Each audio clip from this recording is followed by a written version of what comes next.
Answer the call when the hotline rings. We talk it all from Sunday's bright to March 10th off. We rise, we never log off. Answer the call. Razorbacks fight, we stand up tall. If you bleed that red, you know this call. Answer the call.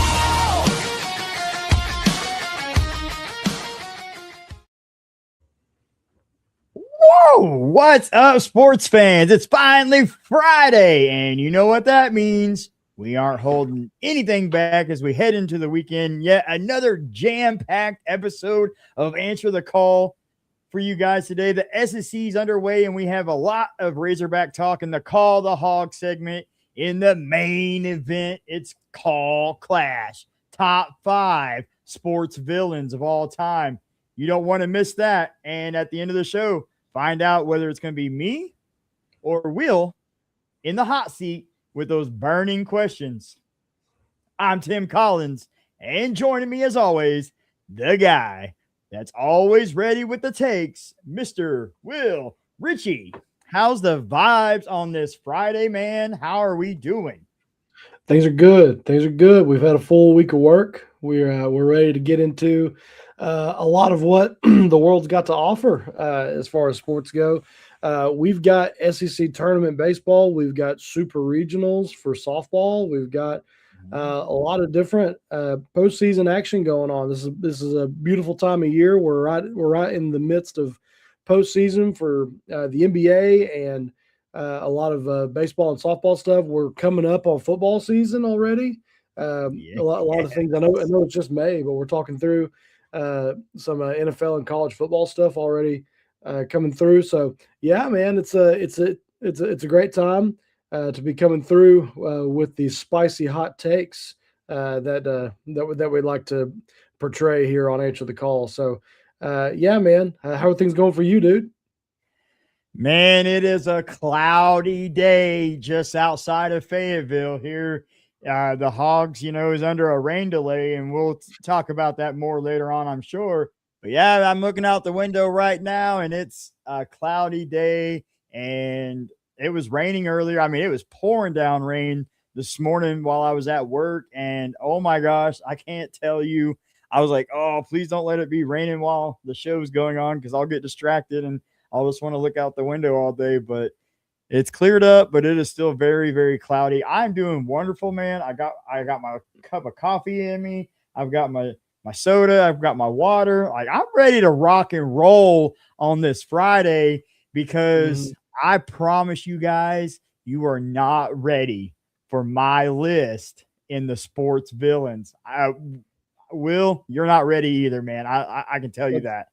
You keep telling me that, and I think that's an interesting take for sure. So, we'll see how it goes. We'll see how everything comes out in the wash with that one.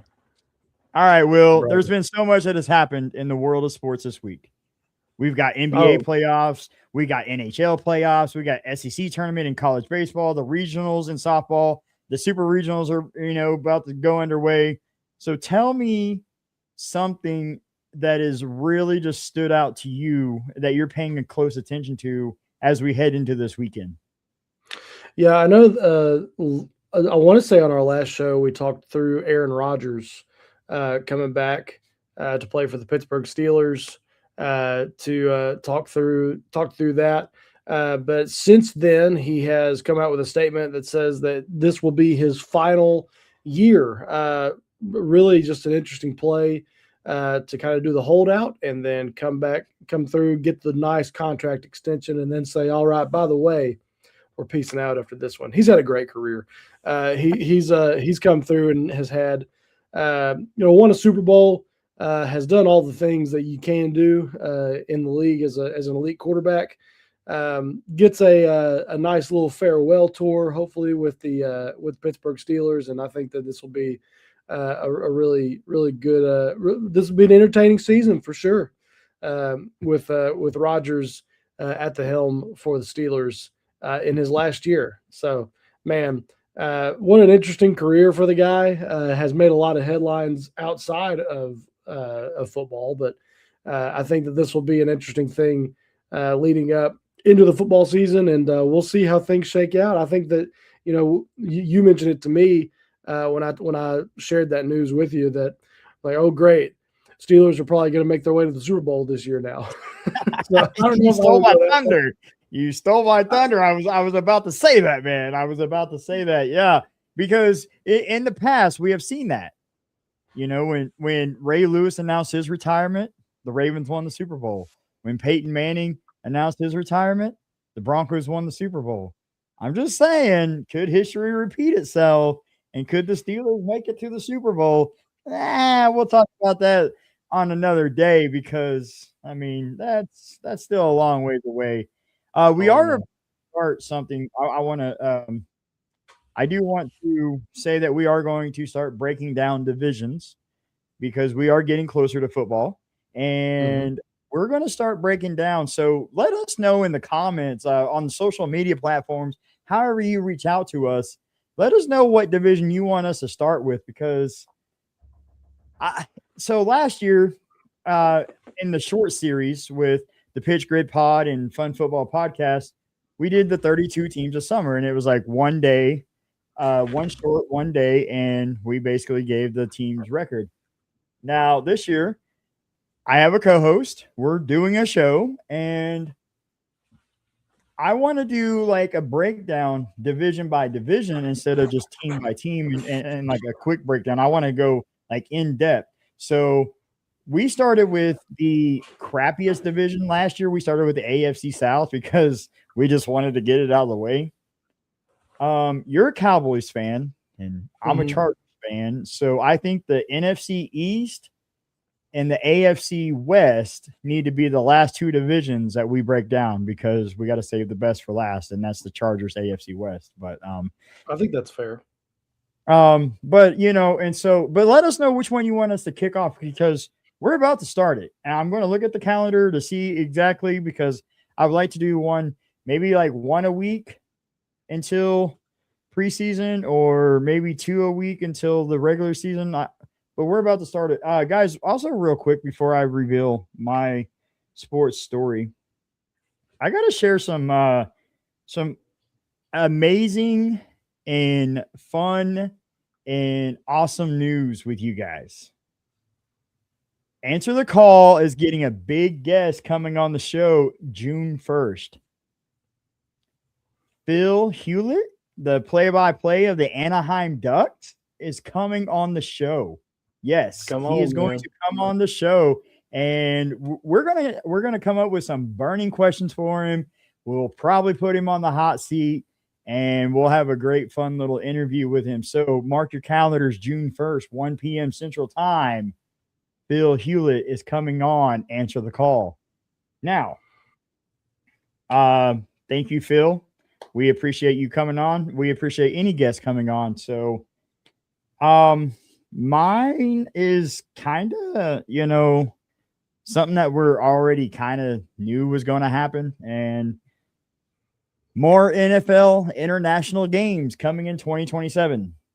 Owners approved the ability to play up to 10 starting in 2027. So, we were at like 6. We were at like 4, I think, when this started. And I think it went to 6 or 8. Now I think we're up to 9. And now it looks like we're going to have 10. We can have up to 10 games next season. So in 2027. And from what I understand, we're just going to have it go basically one game a week eventually is probably how it's going to go is one game a week is going to be played internationally. And I don't know if you looked at the schedule, but the Jaguars, they're in back-to-back international games this year over in London. And I think this is the second straight year that this has happened, that the Jaguars have went 2 straight weeks over to London. So they get their home game and an away game over in London. So that's such an interesting concept. I mean, if if the league really wants them to get out of Jacksonville, I think that there's a better way to do that. I think that there's a better solution than putting them all the way in London, England. But yeah, that's a weird deal. I get that we want to, grow the game and like kind of make sure that the scope of the NFL goes internationally, and I think it already has. But to have 10 overseas games is going to be a really weird deal, especially because depending on the time zone, it's going to be way early in the morning on Sundays, which will maybe be advantageous to some, but to others, it's kind of a weird thing to me. I mean, where all are they playing these games? Is another good question. How many different countries have the infrastructure to do it week after week? I mean, that's another thing to look at with this too. Is it feasible for these countries to even be doing it? I don't know. I don't know the answer to that, but there's a reason that I'm not getting paid to make those decisions. So, well, before we get into our awesome favorite segment here locally, called the Hogs, there has been some NBA action going on.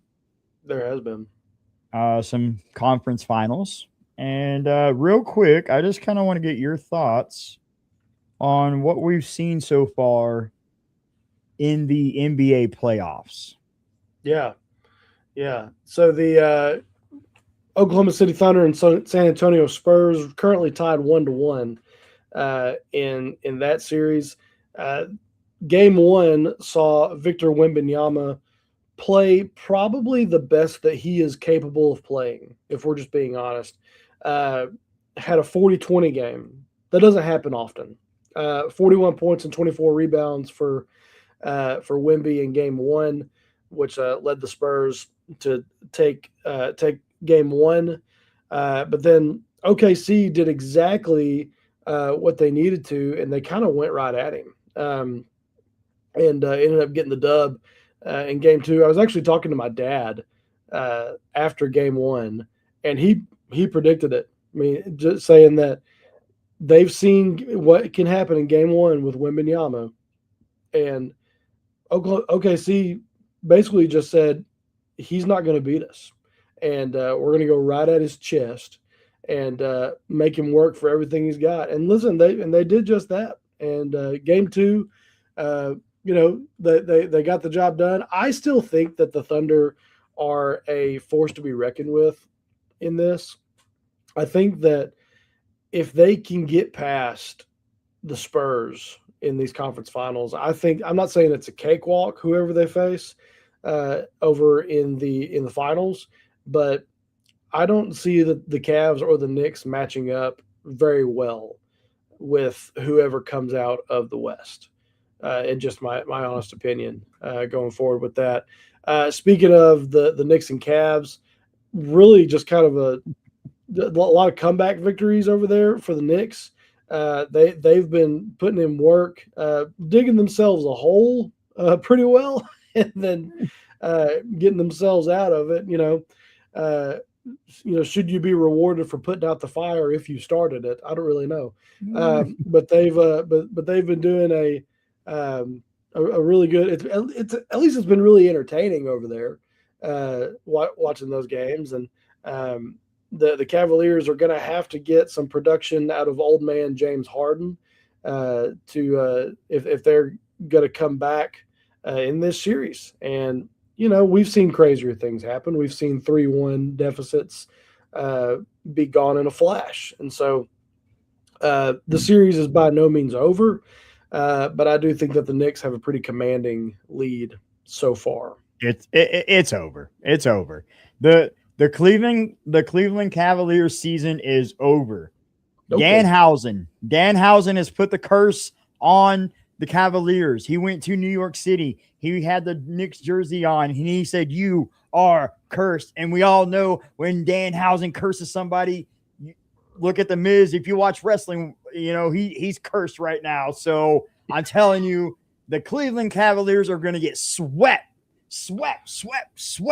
in the finals because Danhausen put the curse on them. So sorry, Cavaliers. It is not your year. And maybe you can get LeBron to come back home for one final run because you have arguably the greatest choke in history in the NBA because you were up big in game one. You could have stole game one at the Garden, at Madison Square Garden, and you didn't. You didn't do it. So I think the Cavaliers are done. They're toast. I still think the Spurs can take this, and I'm gonna say Spurs in 6. I'm gonna say Spurs in 6 because hey, Wemby, he's gonna put it on them. We have Brandon from the Sports Nuts. What's up, man?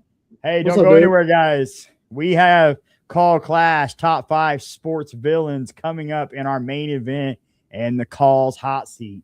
So, all right. Well, you know what time it is. All righty. It is time for Call the Hogs. It's our favorite segment here. For all you Arkansans, the segment where Razorback fans get loud, opinions get hotter than a Fayetteville summer, and nobody's safe from the pressure. We're talking Arkansas sports, big takes, bold predictions, and everything happening with the Hogs. So throw the Woo Pigs in the chat. Let's lock in and let's call the Hogs. Let's talk through some SEC tournament.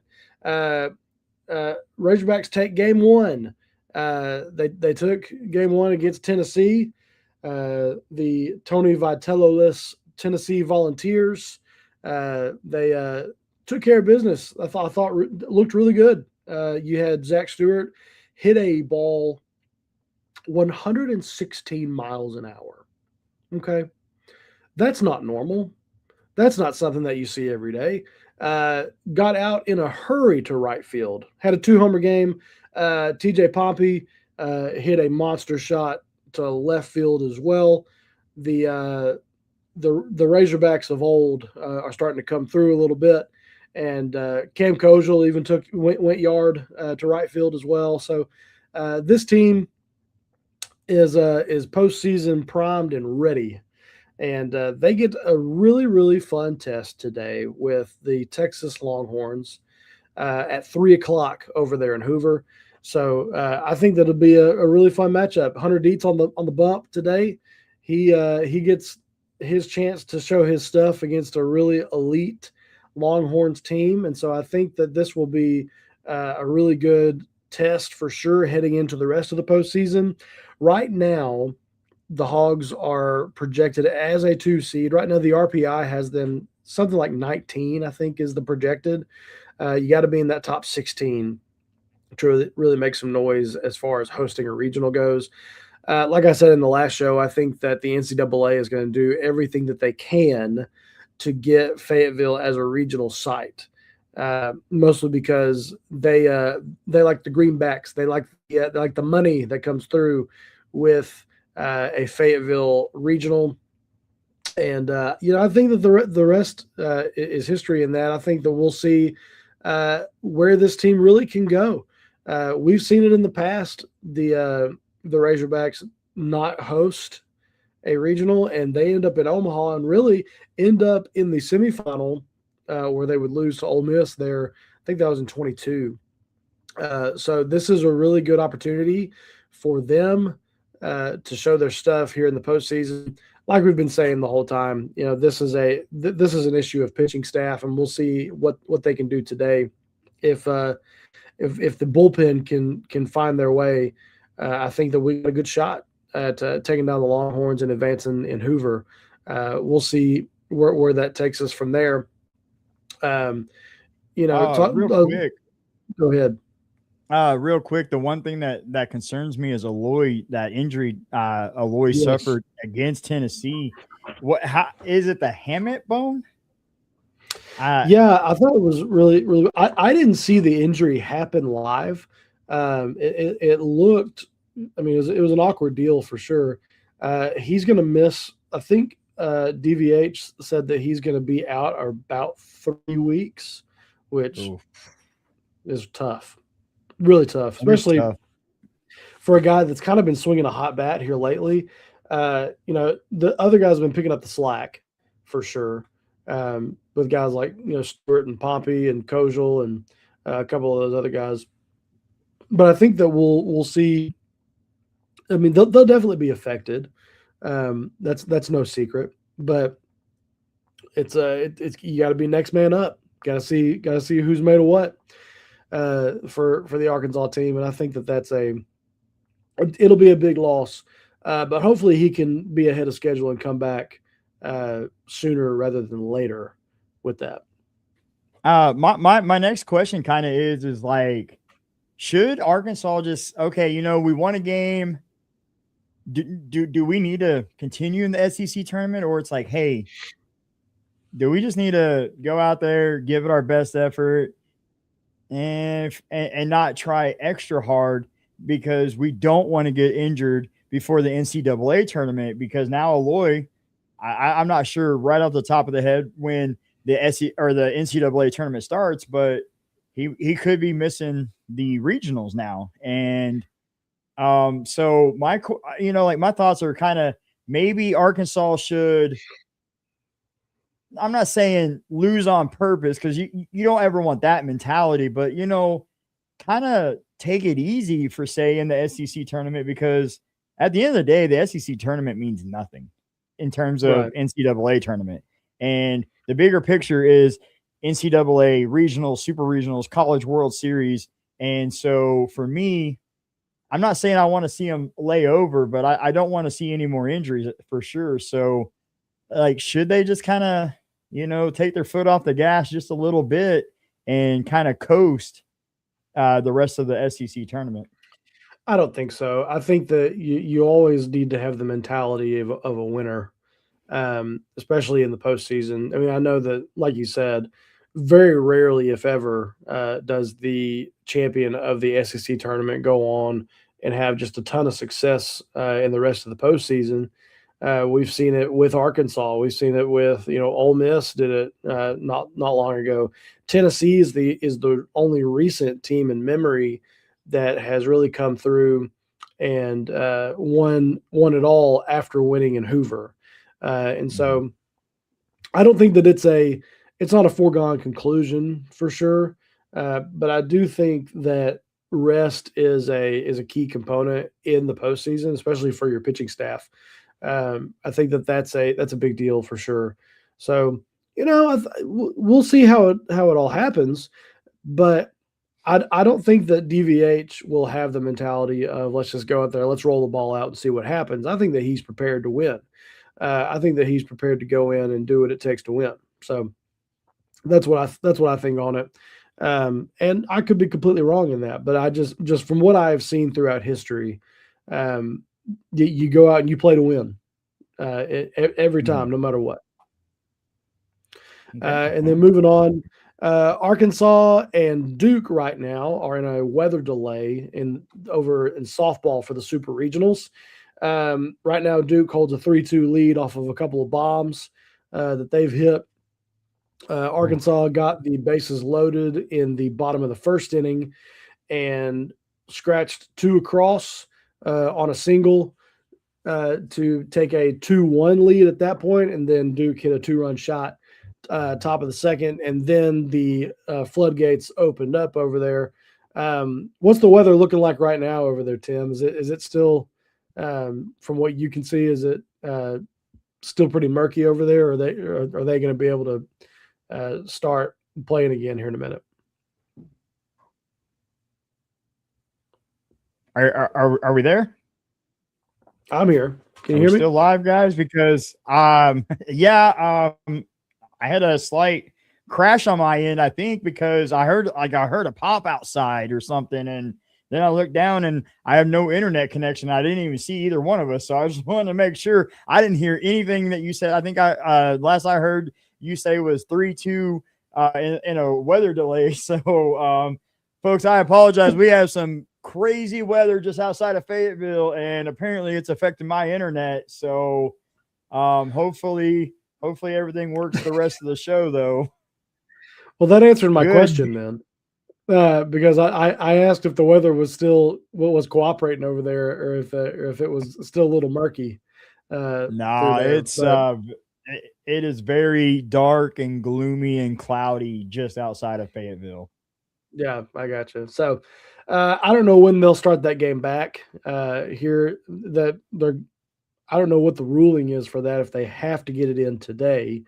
But I would think that they would. But we'll see if they're able to get back to it. Robin Heron had to get pulled after in the second inning. She had given up a couple of bombs and 3 runs and only 2 strikeouts. Both of these teams have a really strong approach at the plate. Both teams really want to get the ball in play. They don't strike out. Neither team. The series is definitely going to come down to pitching, which I think Arkansas's got the upper hand in. They've got more experience right there. That's right, baby. They've got more experience on the bump, and I think that Duke has 5 brand new pitchers that have come in this year, and Arkansas has had a lot of consistency right there. Plus, I think Arkansas is due. They're due for a super regional win. They need to make it to Oklahoma City. I think they do. They need to get over to the Women's College World Series and see what they can make of it over there.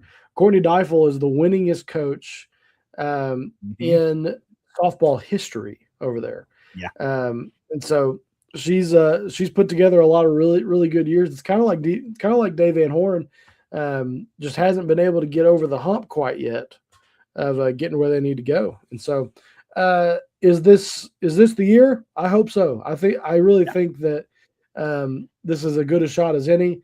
Right now, Arkansas sits at number 1 in RPI. Took some really some pretty brutal trips in conference play. They went to Oklahoma, top 5 team, to Alabama, I think sitting at number 1 right now. And so that's rough. That's tough. Those 2 had been the model of consistency. Went to Austin for a 3-game set over there. That's tough. I mean, that's football schedule tough.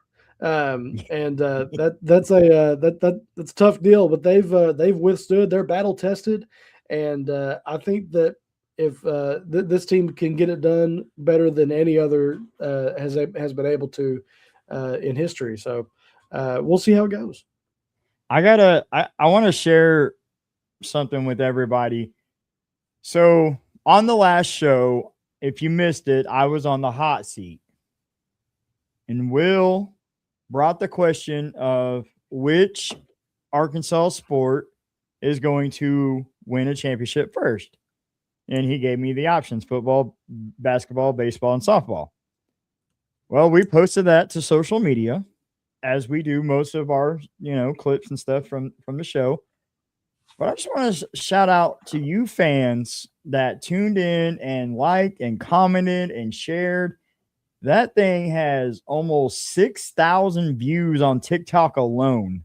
So thank you guys. I wasn't expecting such a on TikTok, especially, other platforms, you can kind of target here and there, and you can kind of, know how to attack certain audiences. But on TikTok, sometimes I feel like it's random. So to get a regionally local based clip do so well on TikTok, thank you guys for almost 6,000 views on TikTok alone. And I haven't seen what it did on the other platforms, but on TikTok, everybody, and of course people were like, they were being funny, and they were like, track and field, and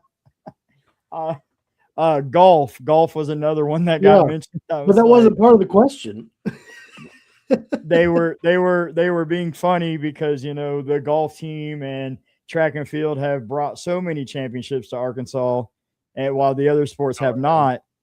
And so they were being funny. I got it. It was a really good humor. So but thank you guys, and keep commenting, keep sharing, keep liking. That's how we grow here at Answer the Call, and that's how we reach more people to, so that more people can hear our takes and our funny moments and our debates, like we're about to have in just a few minutes. So, but I just wanted to shout out the fans here at Answer the Call, especially over on TikTok this past week, for really showing up and showing out, because that clip hit almost 6,000. Another one hit almost 2,000, and another one hit. I mean, it was just boom, boom, boom this past week. So keep it up, guys. We really appreciate you guys. Come on. I love it. And then we've got a little bit of football preview, but still kind of in the dark about kind of what's going to happen there. There hasn't been a whole lot of coverage of practice here recently, but what can we expect from them this season? Hard to tell. This is it's really tough when the university does not spend as much money in football as it does in other sports. And listen, and they spend plenty. But as far as the conference goes, Arkansas is number 15 in football spending. That's not a good recipe in the NIL era and in the portal era. And so I don't know what expectations need to be for this Arkansas squad. But I do know this, that I'm a loyal fan. I will live and die with every play, and we're gonna, we're gonna cheer as loud as we've ever cheered over here in Hamburg, Arkansas. I do know that. This is it's an interesting schedule, no doubt, a very interesting schedule. It's a tough one, but I think that this, could be an interesting deal. I don't know at this point. More to come later on in the offseason. But at this point, we're still kind of up in the air. Still a lot of unknown with who even is the starting quarterback going to be at this point. That's a question that needs to be answered. And Silverfield is the guy to answer it. And so, he'll be coming out with some different pressers here in the coming weeks when scrimmages really get ramped up. But you look at that schedule, man, it's tough. It's really tough. And it's not just tough in 26. It's tough in 27 too. Yes. Man, it'll be a really, really interesting time. I'm still going to have fun either way because it's football season, no doubt. Mm-hmm. Yeah, so I'm looking at this and I got a little confused. I didn't realize the graphic I pulled up had 27 as well. I was like, wait a minute, why is it these dates are kind of wonky here? But so looking at this, at Utah, Memphis, that's going to be an interesting game. Memphis, Ryan Silverfield versus his old team. And then, of course, if AJ Hill is the starting quarterback, AJ Hill came with Ryan Silverfield, and the running back came from Memphis as well. So this is going to be a very, very interesting game, I feel like, right out of the gate. And then you're looking and you got at Kentucky. Oh, hey, that is this. I think that's this past year's schedule that you're looking at, 26. Oh, what? No, that's wrong. That's not even that. What is going on here? Yeah, that's weird. I'm looking at it right now. North Alabama is who we opened up with. That's what I thought. We don't have Memphis on the schedule. I don't know what that was. I don't either. It said 2026 Arkansas football schedule. Somebody gave us some false info. I don't like that. Yeah, I don't. That was weird. Let's see if I can't find a true. I don't think that's not right either. What's going on here? People are giving us false hope over here. They're giving us because I was like, oh wow, this is kind of cool. For them to play against Memphis, that would be interesting for sure. I think it's probably coming. I think it's probably they'll probably renew that series at some point. But yeah, I don't think that was not correct for sure. I don't like that. What happened? I was over here displaying the wrong one, and now I really want to look at the right one, because if you have it, just You can I don't have it pulled up, but I do know that. So Arkansas goes to Utah in week 2, which is interesting because Kane Archer, who is the highly touted quarterback out of Greenwood, committed over at Utah. I don't know if he's going to play this year, but that's an interesting sort of rivalry that could the rivalry that could be with that. And then you get Georgia at home, which is tough, dude. And then Tulsa at home. We travel to A&M. Tennessee at home. We travel to Vanderbilt. You get Missouri back at home. Then you travel to Auburn. Yeah, there you go. There we go. And then There we go. South Carolina at home. Go to Austin, and then finish out the year against LSU. I do like that's the what we've been fighting for is to get LSU on that last game of the year again, because that was always just a super fun deal every year. You know, me and my dad every year that game was in Little Rock would get tickets and go to that one over at War Memorial Stadium. And you talk about a fun time. A few of those games were, you talk about the Miracle on Markham, the second edition of Miracle on Markham, whenever Arkansas beat LSU to advance to the Sugar Bowl. Those are just really, really fond memories I have being in that stadium. And, it's good to see the LSU game come back to the last slot of the year. We'll see if Arkansas is playing for anything at that point, but at that point, it's Thanksgiving weekend. Who cares? Who cares, man? You're getting football at that point in the year, and it's always fun at that point.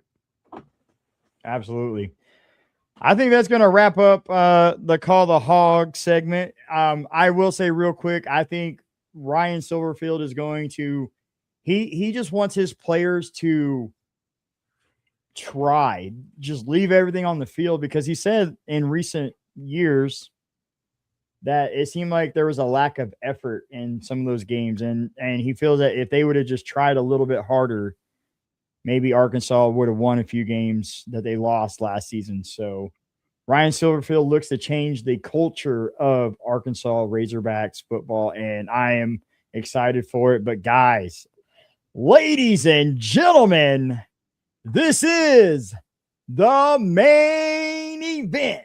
Welcome to the Coll Clash, where the takes get louder, the debates get personal, and somebody's opinion is getting exposed today.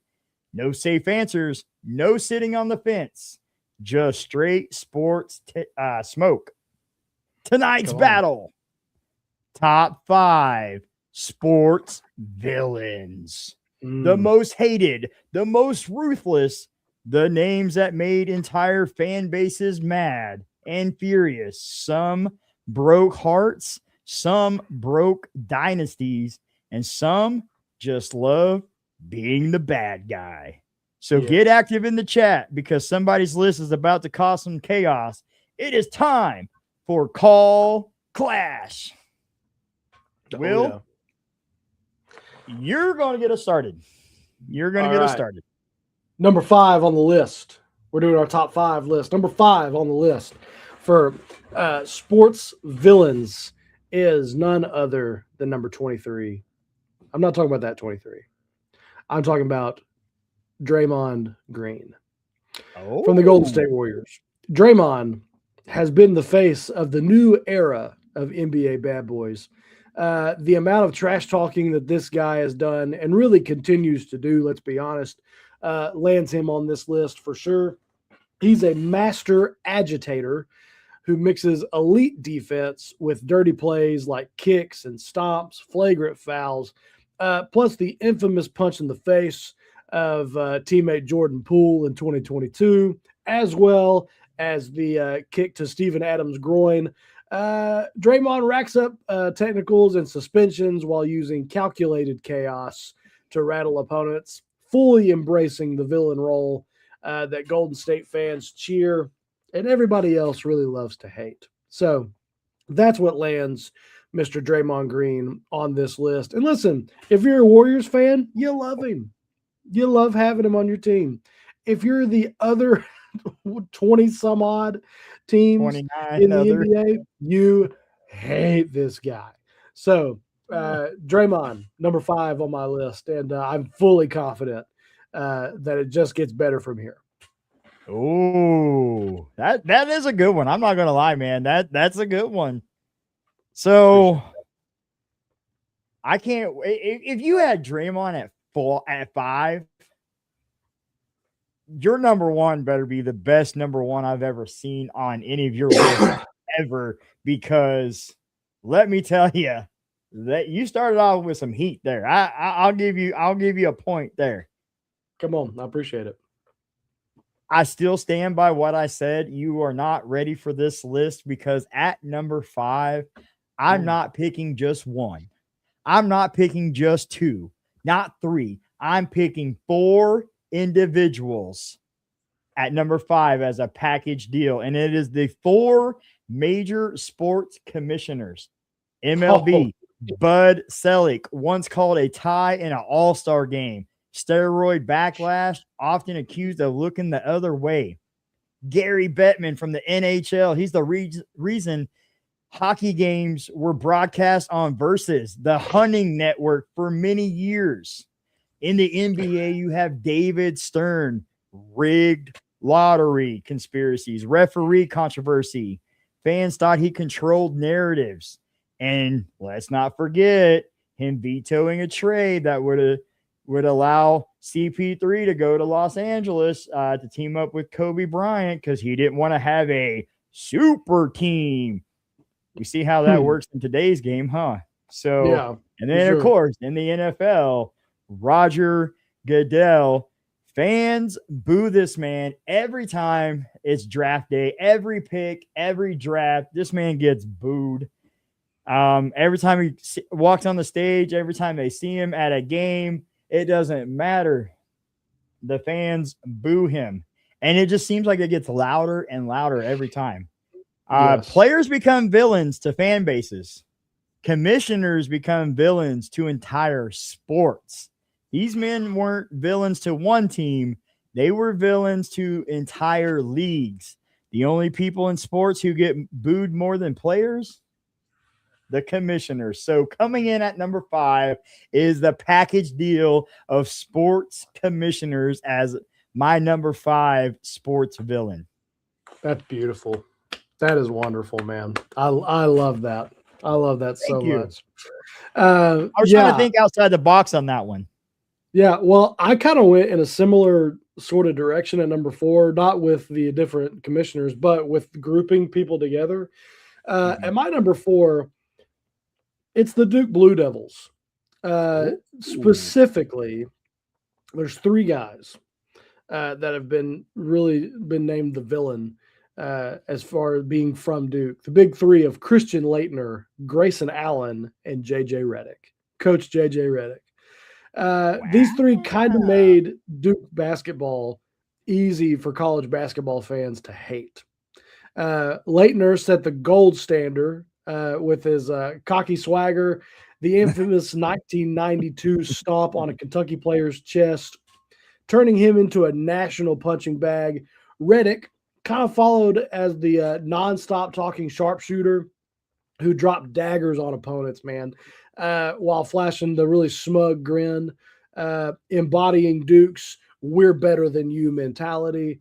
Then Grayson Allen has really brought it into the league with him. The modern dirty player edge, multiple tripping incidents, flopping, really keeping the legacy alive with villains from Duke well into the 2010s. Together, they've kind of symbolized everything rivals despise about Duke basketball. It's talent mixed with arrogance, questionable tactics, which made hating the Blue Devils a beloved national pastime. And so at number 4, I've got Christian Laettner, Grayson Allen, and J.J. Redick, all kind of encompassed in with the Duke Blue Devils. And really, you could probably throw Coach K in there too.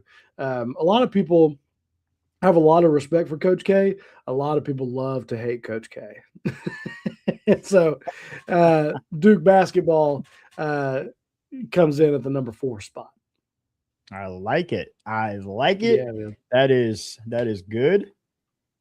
I will have to go back and listen because I lost you momentarily because my earbud decided to disconnect. But you were animated and you were getting into it, so no, Great. I'm that was glad. really Hopefully, the listeners think so. so. Hopefully they heard because I mean, you are in my ear. I don't know, so we'll have to see, guys. He put the Duke Blue Devils at his number 4. Man. Okay, well, all right. Well, are you guys ready for the ultimate fall from grace? Oh Because man. coming in at number 4 is Lance Armstrong. There was a time he was an inspirational hero. Then he fell and became a global sports disgrace. Lance Armstrong didn't just disappoint fans, he betrayed the entire sports world. People believed in him because, the cancer survivor story. Everybody got behind him. Everybody wanted him to succeed because he survived cancer. And great. I am so happy that he did. Well, he became a worldwide icon and a symbol of perseverance. So when the doping scandal was announced, fans felt lied to. And for me, that creates villain status. And so we have Lance Armstrong, the whole doping scandal. I mean, he went on to win what, like 7 Tour de France's. So I mean, he just absolutely dominated the Tour de France. And then the scandal came out, and I remember when it came out, and everybody was just like, oh, you could just see, like you could see it on their face, their body language, everything. It was just, they're so defeated. And I had to put Lance Armstrong at number 4. And I'm not going to lie, he almost made my top 3, but I've got 3. My top 3 is elite. Like my top 3 is something else. And so that's all I'm going to say about Lance Armstrong because we know it, because I want to get into my top 3 and I want to hear Will's top 3. Gotcha. Side note, did you ever have a Live Strong bracelet? You remember the yellow bracelets that he had that he came out with? Did I have a what? Live Strong bracelet. That's what it was. It was a yellow bracelet. I remember it being in middle school, and every middle school kid had a bracelet that said "Live Strong" on it. And then after the doping scandal came out, those went out forever. I never saw another one. Yeah, I can't say that I ever had one of those. I gotcha. Let's look at in our top 3. Let's go to number 3. My top 3 is a tennis star that we haven't seen in quite a while. John McEnroe. You cannot be serious, John McEnroe. The ultimate bad boy with explosive temper, racket smashing, umpire arguments, the on-court tantrums defined tennis villainy in the 1980s. John McEnroe turned every match into high drama. With his fiery outburst, he berated officials over super close calls, smashed his racket in frustration, all while delivering brilliant tennis at that point in the game. His rivalries with Bjorn Borg and Jimmy Connors amplified the spectacle for sure, as fans either loved the raw passion or just really didn't like him at all. McEnroe's antics helped popularize tennis really in the mainstream. And so he was the charismatic guy, but he was the charismatic villain that could be really compelling as the clean cut hero. And so he makes this list because he is on, he's one of those that really changed the game for sure with tennis, but man, there's a lot of people who didn't like McEnroe. They thought that he fought against the purity of the game of tennis. And, that's what a lot of the legacy is for him. And so he lands at top 3. mostly because he is just the fiery outbursts and the antics were a lot to behold. If you ever go back and look on YouTube at a lot of his stuff, man, it's crazy looking, dude. It's a lot. Wow. Okay. Top 3. Top 3. Nice. Oh man, this is getting excited. Ladies and gentlemen, we are doing our top 5 sports villain. And we've already went through our first 2. If you're just tuning in, make sure you go back and check these out. You don't want to miss this, guys. If you're new to the channel, please like and follow the channel and get all the action here. Coll Clash, Coll's Hot Seat, and a lot more. So I'm about to give you my number 3. My number 3. And that is, oh man. I don't know if you guys are ready. You guys aren't ready for this, and I don't know if Will's there or not. So I'm going to wait and just to do a quick recap. At number 5 for me was the sports commissioners, and number 5 for Will was Draymond Green. At number 4, he put Duke Blue Devils. At number 4, I put Lance Armstrong. So we have a great list already, and there he is. He's back, and I waited for you, buddy, because I wanted you to hear this. I appreciate it. You had to hear this. I did a quick recap, and you just had to hear this. My number 3 is the ultimate college football betrayal villain type person. Arkansas, you know where I'm going. Everybody knows where I'm about to go. Bobby Petrino is number 3 on my list. Bobby Petrino isn't just hated because he coached well. He's hated because fans felt personally betrayed. That makes him a true sports villain. He didn't just betray one sports team and their fan base. He betrayed 2. You guys might remember he was the coach of the Atlanta Falcons for all of 13 games. And then it was that massive Monday Night Football blowout loss where he decided that he was just going to jump ship and sail away. And he couldn't even have like a meeting, a press conference, didn't even tell the players. He left a taped note on their locker saying, "Hey, I'm out of here." And that's just, oh man, that right there is just a heel villain type move alone. He left to become the new head coach of the Arkansas Razorbacks. Let's not forget the motorcycle scandal and him having an affair with the student athlete. Everybody's heard the story. Everybody knows. Bobby Petrino turned betrayal into a coaching legacy. Arkansas fans didn't just lose games, they lost trust. And when you mention the name Bobby Petrino, Arkansas fans, SEC fans, they all remember and they all just probably get instant raged and when he came back, he was the offensive coordinator, and it didn't pan out then in the second stint. It didn't pan out in the first stint. It didn't pan out with him in the Falcons. Everything he's done has just screamed villain to me. So coming in at number 3 is Bobby Petrino. Dude, that's fantastic. That's great. Yeah, that's a really interesting one, because not only did he, leaving the Falcons in the way he did, and then just totally embarrassing the not just the Razorbacks, but the state of Arkansas as a whole. Yeah. was a really it was a really interesting shot, and really and truly, the Hogs haven't been the same ever since. 2011 is the last year that we really had just a whole lot of success in football, and so been 15 years.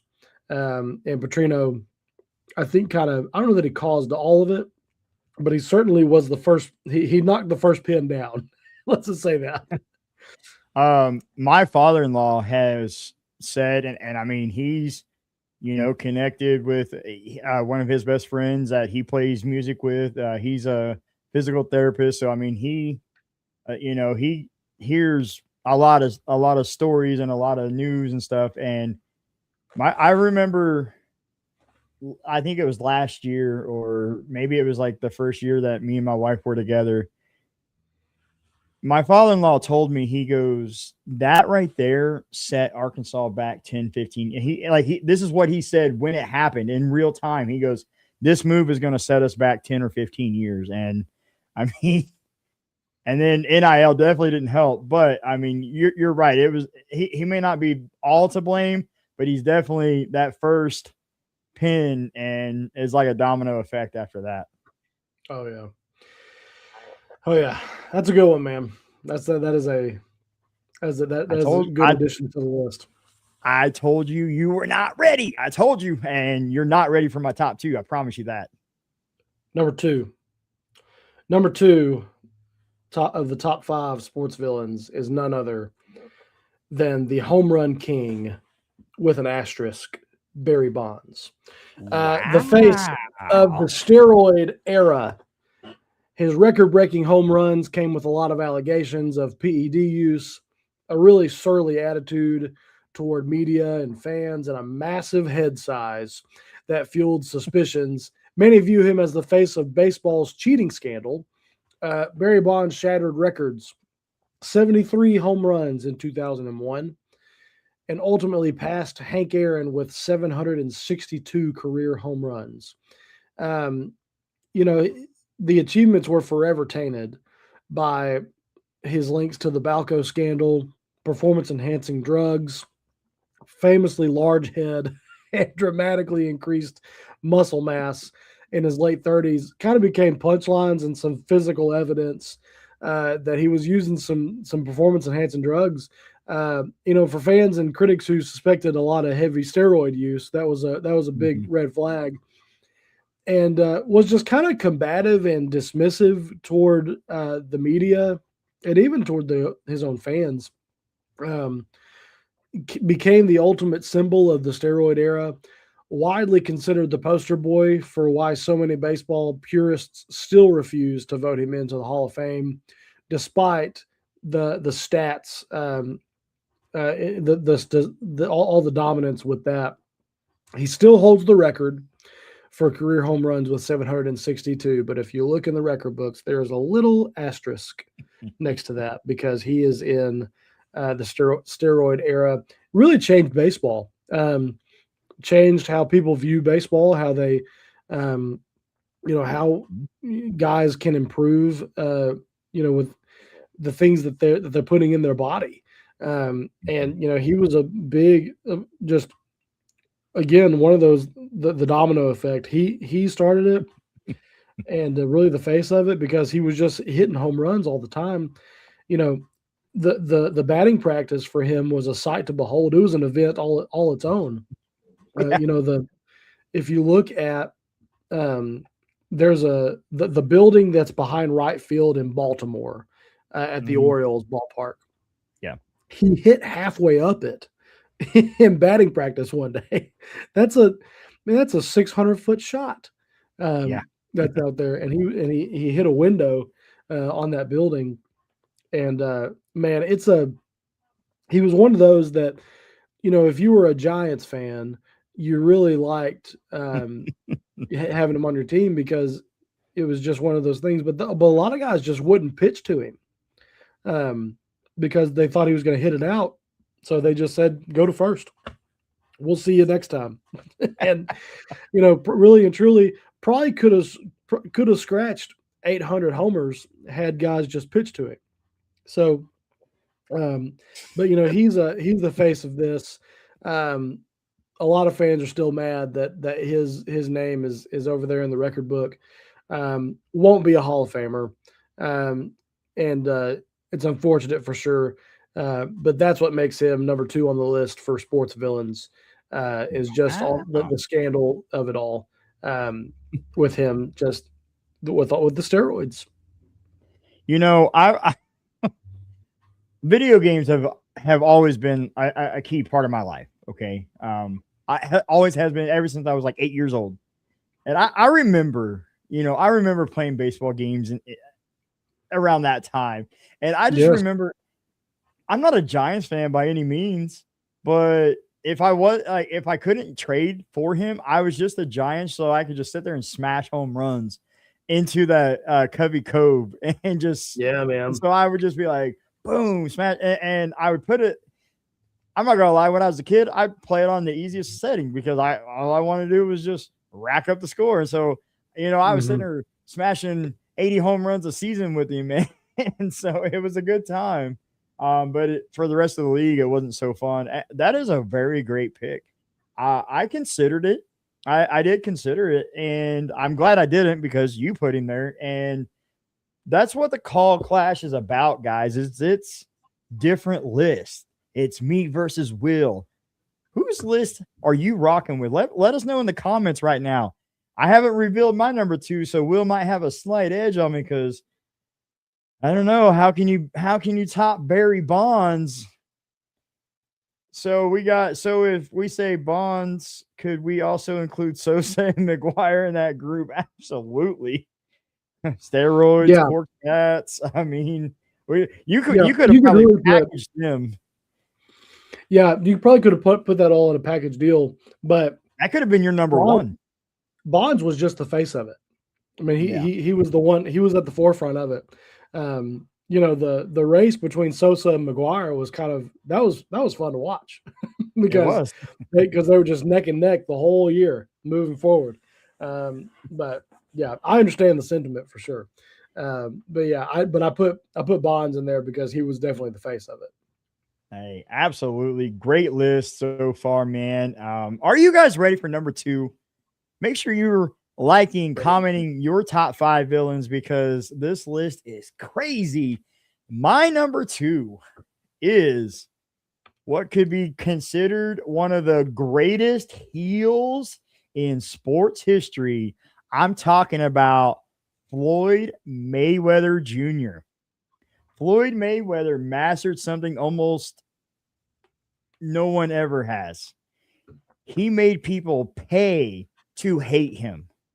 They paid money. They were betting on him to lose. They were hoping and just that he would lose. That's legendary villain behavior right there. Just that alone. Mayweather turned being hated into $1 billion business. He embraced being the villain. Unlike a lot of athletes who accidentally become hated, Floyd leaned into it. So you hated him, you paid money for him to lose. He still won.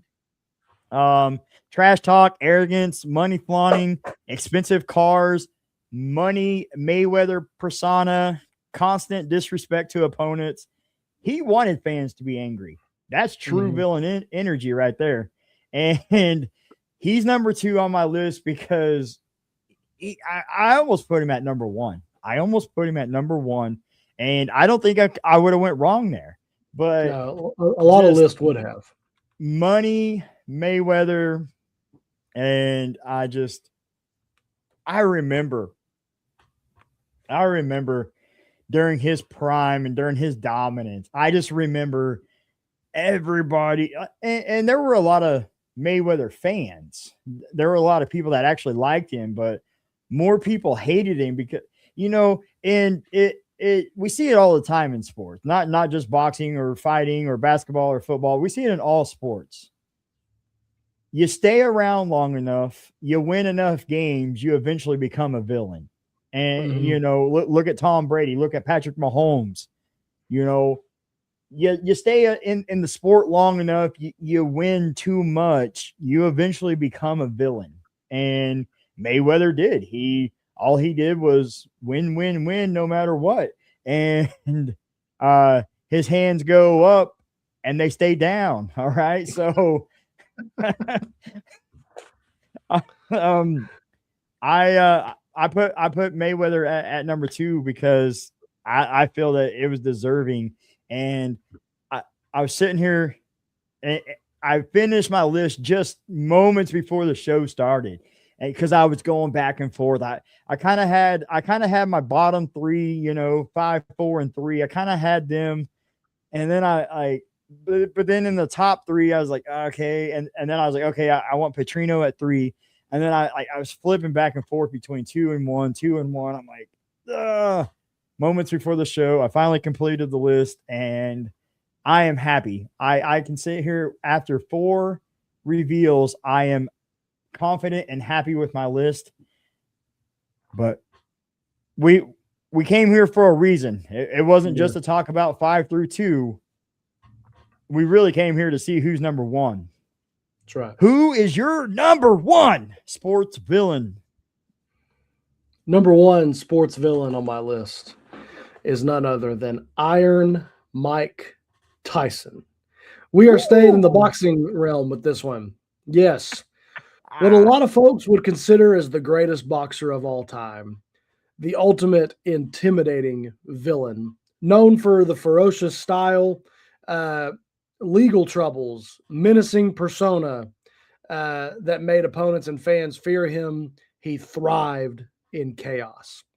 Mike Tyson was the most terrifying force in boxing during his prime, a compact wrecking ball with lightning speed and the heaviest hands that you've ever seen, the most brutal knockouts in heavyweight history. Many fights ended in the first round because opponents were folded by that right hand. Really cemented his image as an unpredictable savage. Blurred the line between sport and spectacle. Multiple legal troubles that would eventually send him to prison, only amplified kind of the dark aura around him. He didn't just fight. He really stalked the ring with a glare that made grown men tremble, turning bouts into psychological warfare, where the fear he instilled was often more damaging than the punches themselves. And if you'll remember, there's a fight, very vivid memory of him fighting Evander Holyfield. It's the most famous fight in all of boxing. But when he bit that dude's ear off, I mean, how is he not number 1 on the list? The guy bit Holyfield's ear clean off, a piece of it anyway, and that's just a really just personifies the whole evil villain thing. He had a lot going on, and like I said, a lot would consider him the greatest boxer of all time, but sure, he had so much, just a ton of negative around him, and like the same thing with Mayweather. People love to hate this dude. People love to hate Mike Tyson, and he's a character all his own. But at the end of the day, he lands at number 1 on the list. Mostly because of just the insanity that followed him everywhere he went. And that is what puts him as the top villain in sports history in my list. Wow. Holy smokes. That's a good list. Oh, yeah. I'm not going to lie. That's a great list. Ladies and gentlemen, I'm about to reveal my number 1. And once I do, please drop your thoughts in the comments. Let us know who won. Was it me or is it Will? So are you team Collins or team Richey? Because that is a great list, my friend. I Mike Tyson being number 1. I'm not gonna lie, he's another one of those that was almost there at the top, and I was sitting there and I was trying to think like you for a second, like, oh man, is he going to put Tyson? Because we didn't really get a chance to talk much about like who we kind of thought, because we both kind of had a busy weekend or a busy week. Sorry, we had a busy week and we didn't get a whole lot of time to kind of compare notes, so to say. And so I'm really glad I stayed away from Mike Tyson. I think I stayed away from him because I kind of like, he can be considered a villain, but I didn't hate the guy. And so I was like, but that's not why I put any of these people on the list. Just so you know, most of the people on this list, I have rooted for or clapped for at one point. But also to anyone that we've mentioned on this list, if you are hearing this and you want a rebuttal, come on the show, baby. Come on. Come answer the call. All right, guys, ladies and gentlemen, it is my number one sports villain, and he is the original modern sports villain. That's right, Mr. Dennis Rodman. Dennis Rodman is my number one sports villain, and here's why. Before social media trolls, WWE style athletes, chaos personalities, there was Dennis Rodman. He didn't just become a villain, he created the blueprint. Dennis Rodman turned chaos into a championship strategy. Just going to throw that out there. Yeah. So why does he deserve to be number one? He wanted the hate. He absolutely wanted the hate. Most athletes try to be liked. He wanted the smoke. He said, "Come on with it." He dyed his hair wild colors. I think he was every color of the rainbow at one point. He fought opponents, argued with refs, collected technicals, distracted entire arenas. He leaned fully into controversy. He enjoyed being the villain. That separates him right there. Just that right there. I could case closed. I don't even have to say anything else. I'm going to keep going because I want to further explain why I put Dennis Rodman at number one. That way you guys get the full effect of this, because he has to be number one. He made fans emotional. People either loved Rodman or they hated him. Absolutely hate. There was no middle ground. And if you're Chicago Bulls fans, you absolutely loved him. Kind of like Barry Bonds, with the Giants. If you're the Bulls fans, you loved him. All those other fan bases, you probably hated him. There was chaos on and off the field, or on and off the court with this guy. Vegas trips during the finals. Let's not forget, we talked about the WWE appearances just a minute ago. Well, he's the very first person to do that, in the sports world, to go into wrestling. The WWE back then, it was the WWF era, and he was a part of the NWO, the New World Order, with Kevin Nash and Scott Hall and Hulk Hogan and the whole crew. And so he made multiple appearances in the NWO. And there was the outrageous interviews he always did, celebrity relationships, unpredictable behavior. Everywhere he went felt dramatic. So he made winning more frustrating. The worst villains aren't just annoying, they win. We talked about it just a few minutes ago. You stay in the sport long enough, you eventually become a villain. Rodman did that. He won championships, dominated rebounds, played elite defense, became part of the Chicago Bulls dynasty. Fans hated him even more because he succeeded, because he was great, because he was winning, because he had all this. They hated him. He changed sports culture. You can honestly trace modern sports villains back to Rodman, in my opinion. Without Rodman, Will doesn't have Draymond Green at number 5 on his list. Because without Rodman, there's no Draymond style agitator archetype. There's no embrace the booze mentality. No chaos celebrity athlete culture. He was truly ahead of his time. Dennis Rodman walked so modern sports villains could run. Rodman made chaos part of winning. Before social media trolls, Dennis Rodman was already the villain. He didn't just play basketball. He created drama everywhere he went. And Dennis Rodman was sports entertainment before athletes became entertainers. Boom. Well done. Boom. Well done. What a list, my friend. Well done. Ladies and gentlemen, That's that great. wraps up the Coll Clash, the top 5 sports villains. Quick recap. I put the commissioners, the sports commissioners at 5. I put Lance Armstrong at 4. I put Bobby Petrino at 3. I put Floyd Money Mayweather at 2. And I just revealed Dennis Rodman at 1. Will had Draymond Green at 5. Duke basketball at 3. Some tennis player at John McEnroe at 3. at Barry 3. Bonds at 2. And of course, he put who was that fella? I'm drawing a blank. Iron Mike. Iron Mike Tyson. Would you say Mahomes is the villain? No. No. Too many people like hate.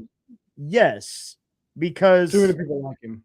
But he hasn't reached that yet. He hasn't reached that level yet where everybody just absolutely hates him.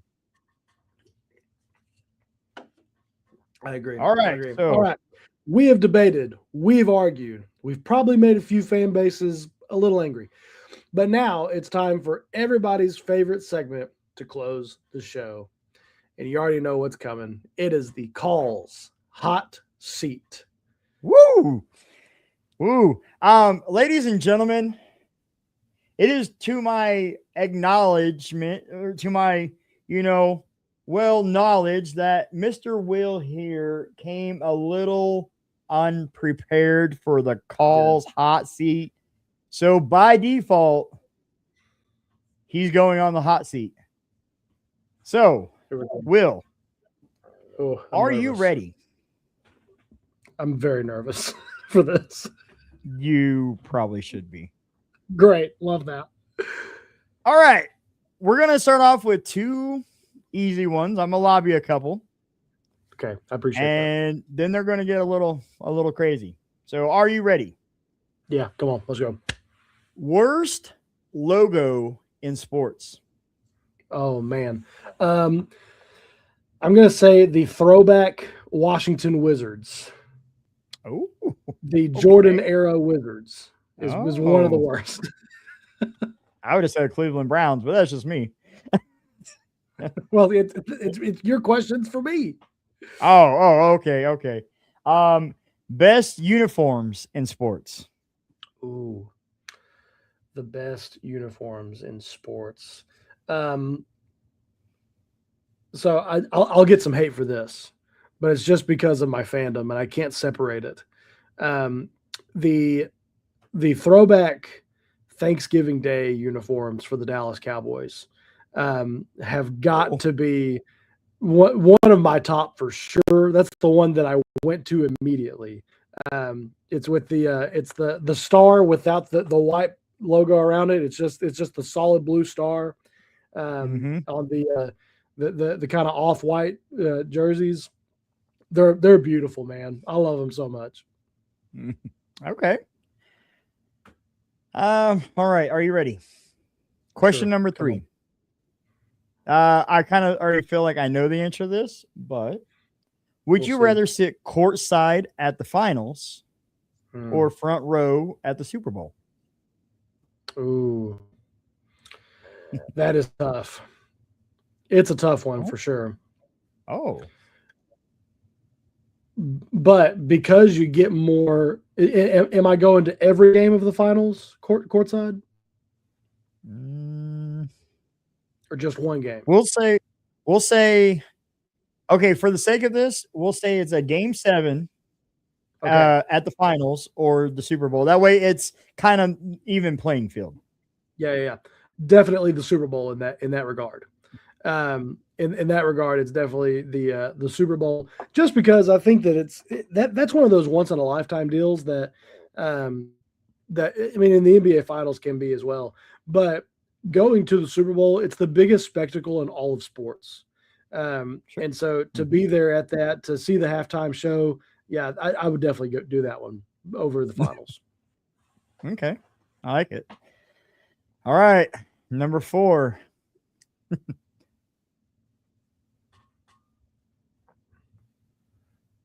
Who wins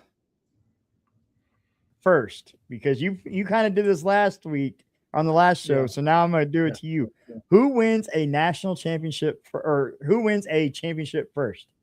The Arkansas Razorbacks football or the Dallas Cowboys? Oh man. I'm going to reframe the question as who is better prepared to win a championship is the Cowboys. They're That wasn't the question. The question was who's winning a championship first? Who's winning a championship first? Fine, it's the Cowboys. Cowboys are winning a championship before the Hogs, right? Right as it stands right now, yeah. The Cowboys are definitely in more of the driver's seat for that than the Razorbacks have been or maybe will ever be. But it's yeah, I would say the Cowboys with this one. That's a tough question though, and I resent you for that. But yeah, that's an interesting one for sure. I told you it was only going to get harder. Well, great. I'm glad we're on the. How many more we got? One more. Great. Final one. Great. Okay. You just put Mike Tyson as your number 1 sports villain. Mm-hmm. So, my question is, would you rather get hit by a fastball from prime Randy Johnson? You don't know where he's going to throw it, and you cannot move. You have to stand there and just take a hit by pitch. Okay. Or get punched in the sternum by prime Mike Tyson. Oh my gosh, dude. Oh wow. Since I don't know where the pitch is going, I think that's an interesting one. because my thinking was if I didn't know where the pitch was going, I would prefer that one. But I think that's more scary. Right. Because if I know it's coming, if I know the punch is coming at my sternum. Oh man. Yeah, but you're talking about a punch from prime Mike Tyson to the sternum. I know. Or you could get clipped in the ankle or in the elbow and be just fine from Randy Johnson, but you could also get beamed in the head. Yeah, I know. That's my thing though. Like if I took a 99-mile-an-hour fastball to the dome, I would probably say the fastball from Randy Johnson. Mostly because I think that wound would heal faster than like I think if Mike Tyson hit me as hard as he could in the chest, I'd be in the hospital for a while. Like I'm just a man. Like that's a lot, dude. Yeah, I would say the fastball. Like take that thing on the arm, wear a bruise proudly for a while, and go from there. But man, that's tough, dude. That's tough. Oh man, yeah, no, it really is. It's one of those that I was sitting here and I was like, right after you said that you knew, like when you put me on the hot seat last time, that you had that good one for me, I came up with that one.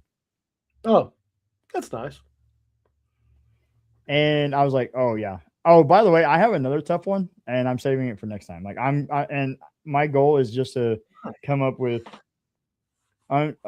just uncomfortable questions for you every time you're on the hot seat. Well, it worked this time.